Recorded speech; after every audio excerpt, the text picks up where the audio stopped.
guys. Had no idea that this. All right, guys. I had no idea I would have to make this a part three, but I am. I ended off the last one, just a brief recap of it all. We know they're coming for your kids. We know that God has said that this is an abomination to Him. It is a detestable act. I've covered multiple times a high-handed act of defiant rebellion is what this is. It's not just plain old sin, it's a high-handed defiant act of rebellion. And what that means is they know it's a sin. They know it's a sin and they do it anyway. They know it's a sin, they do it anyway, and they don't care. That's the most dangerous kind of sin, is when you know you're living in sin and you don't care. I talked about we are created in His image, male and female. I talked about Satan's subtle sellout, going back to coming out of the closet. I'm not concerned about going in the closet. I'm concerned why did you come? Why did you go in the closet? Not why you came out of the closet. Why did you go into it? Because you were hiding. Because you knew you were in sin. They hate the sin, love the sinner. Why it's so tough to do that?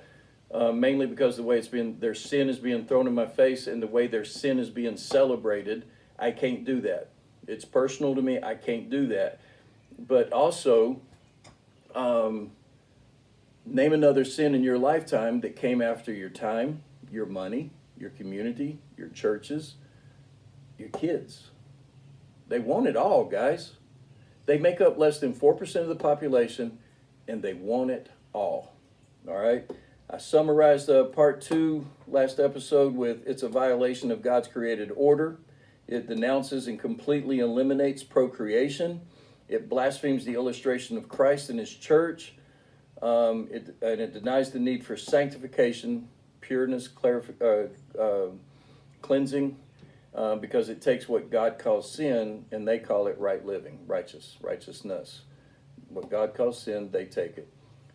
Why do they want our kids? Because they can't have kids. 2 dudes can't have a baby. 2 women can't have a baby. I covered that the woman would normally say, well, we'll just adopt. Well, for you to adopt, you got to have a heterosexual couple. It's like I used to say when everybody was blasting Chick-fil-A for taking their stance against homosexuality. Hey, that's great, but guess what? If you want an egg sandwich, if you want a chicken sandwich, if you want eggs for breakfast tomorrow morning, you're going to need a rooster and you're going to need a hen. Call it funny, but is it true? Am I right? Am I right?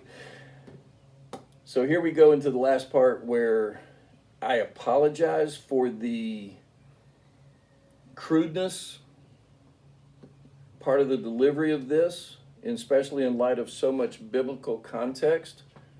But I don't call it that. I call it truth. If I have to discuss coming out of the closet in the manner in which I did to get people to wake up, then I believe that I have to describe it this way in order to make it make sense and try to get some people to wake up. I'm only doing it in an effort to make it make sense, to paint you the proper picture. See, when they came out of the closet, they wanted you to be compassionate. They wanted you to accept their sin. When they started getting AIDS from it, they started saying, but hate the sin, love the sinner. And we weren't doing that for any other sins. We weren't doing that for any other sinners. Why did it start with AIDS, people that got AIDS from having homosexual sex?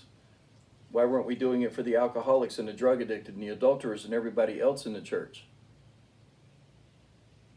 It doesn't make sense.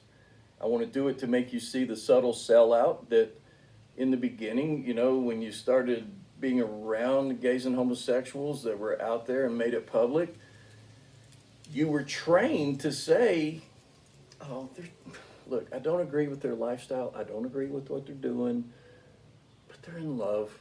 At least there's love. Yeah, let's justify sin by that. I want you to see the hypocrisy, the evil, and the wrongfulness. I'll put a note in there that says, if you don't want to hear truth or you don't want to see or hear blatant truth, then don't watch this episode or don't watch it past the 5-minute mark.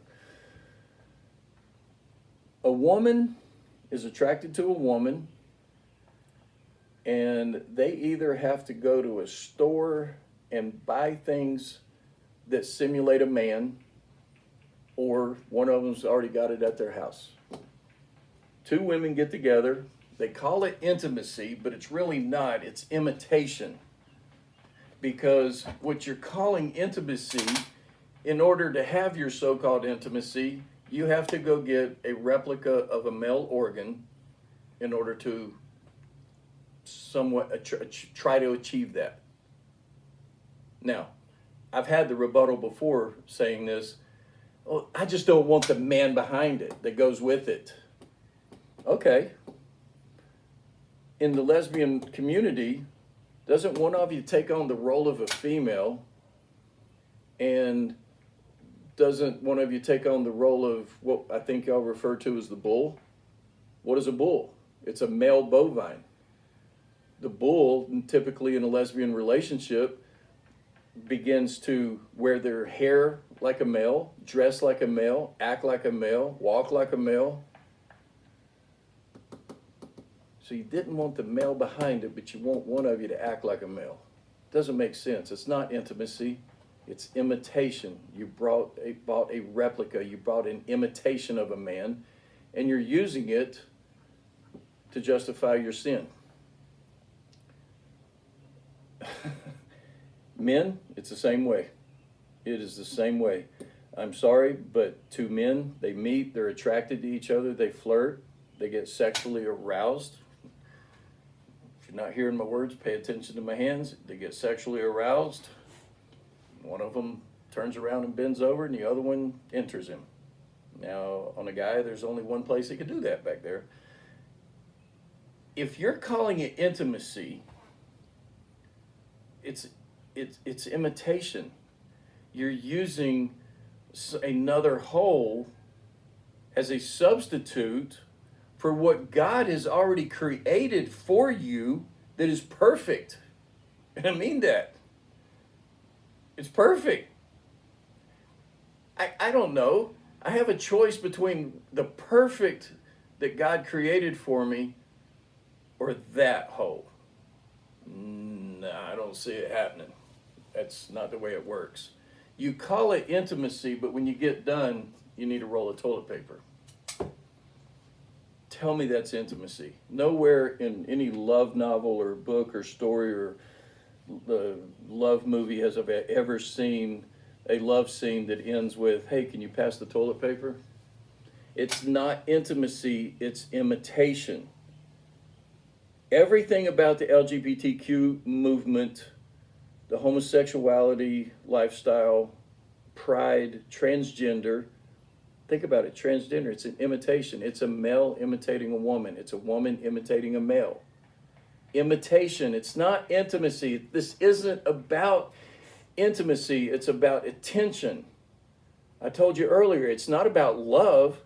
They just want your attention. Without love, you're not going to have intimacy. Without the proper body parts, you're not going to have intimacy. You have to imitate love. You have to imitate a relationship. You have to imitate the way you dress, the way you look. Isn't it funny that we're talking about an entire culture that can't define what a woman is, but they can convert to one? They can't define what a man is. They got pronouns. I come from the old school. Just look down there, see what you got, and you'll know what you are. You can't add, you can't take away. It's still DNA, still a man, still a woman. I talked about it, it denounces God's ordained order, that it halts the entire purpose of procreation, which started with Adam and Eve. Here's the last thing about this sin, guys. Sin is sin. God sent his son to die on the cross for all sins. We are the ones that in our economy, we try to say that one sin is worse than another. God could not die harder for this sin or die less for this sin. He died for all sins. But this sin is unique. Why is it unique? Because it's the only sin that God ever destroyed an entire city for. Sodom and Gomorrah. Most of you have heard the story. A lot of you don't like to have that one brought up. A lot of you don't like to have that one thrown in the face. It is the only sin that God has destroyed an entire city for. But here's where it takes a turn, and it's got a little bit of something for all of us. He sent him down there and said, hey, find me one righteous, person in the city of Sodom and Gomorrah, and I won't destroy it. Comes back, says, all right, couldn't do it. It's bad down there. Bam, destroys the city. The primary act that was going on in Sodom and Gomorrah was homosexual. But also, it wasn't homosexual. There's also just flat out sexual immorality and sexual impurity going on down there. Now that's something probably top 3, top 4 that also permeates our society and tempts us and causes the mistakes that we make and so forth. In Sodom and Gomorrah, the men were having sex with whoever they wanted to. Homosexual with other men, other women that weren't their wives. Women were doing the same thing. Sex with any man they wanted to that wasn't their husband, and with other women, homosexual activity. It goes a step further though. Most people don't know this. Most people don't like to hear this. There was another sexual act that was going on in Sodom and Gomorrah that gets talked a lot about today in our society, gets celebrated, gets joked about, and that's anal sex. A man and a woman together. But if God already gave 2 perfect organs that go together and fit like a puzzle, but he gave both of you one of those holes for waste from everything you eat, why would you choose that one? Why would you choose, again, an imitation? Sodom and Gomorrah was destroyed for sexual immorality and sexual impurity. The whole homosexuality, LGBTQ movement is in our face more than any other sin I've known in my lifetime.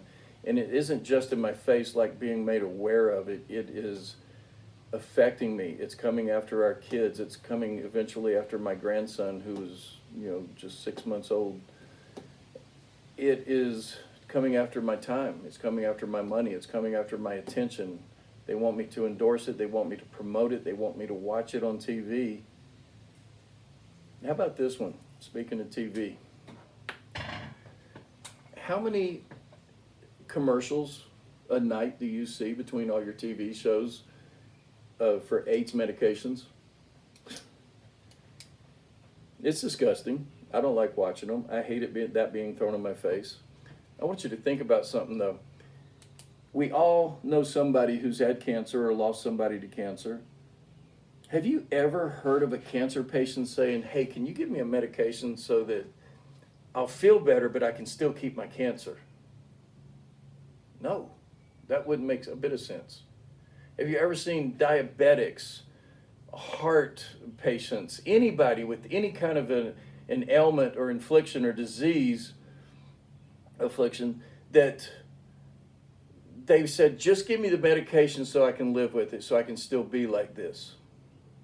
This is the first disease or illness that I have seen in my lifetime that Big Pharma has created a medication, and the LGBTQ community has taken that medication and celebrated that as long as you take this medication, you can still continue the way you were living before. And they like it. They like that. That's high-handed act of defiant rebellion. They know it's sin. They know it's sin and they do it anyway. They know it's sin, they do it anyway. They know there's consequences for it anyway, and they don't care.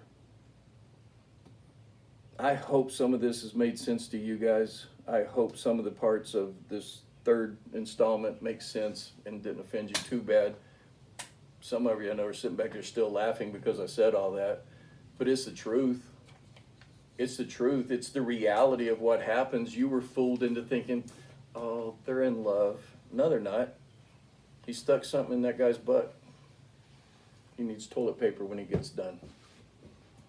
That's not right. That's disgusting, and that is detestable and an abomination to God. Emails down below. I will not fight. I will not argue.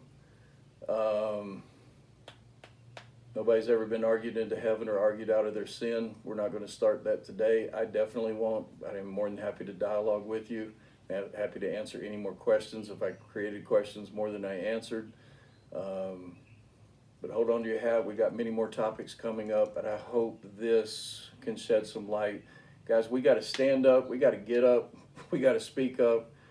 We got to do something. This one is coming for your kids. It's coming for everything you know about this world. It's coming for everything, including your kids, your time, your money, your churches. If you don't just stop posting memes, if you don't get up and say something, if you don't stand your ground, that prowling, roaring lion, as it said in 1 Peter 5, is going to devour you. It's going to devour all of us. I beg you, get on board, wake up. Let's do it. Love you guys. Hope this was informative. Hope it was helpful. Have a great day.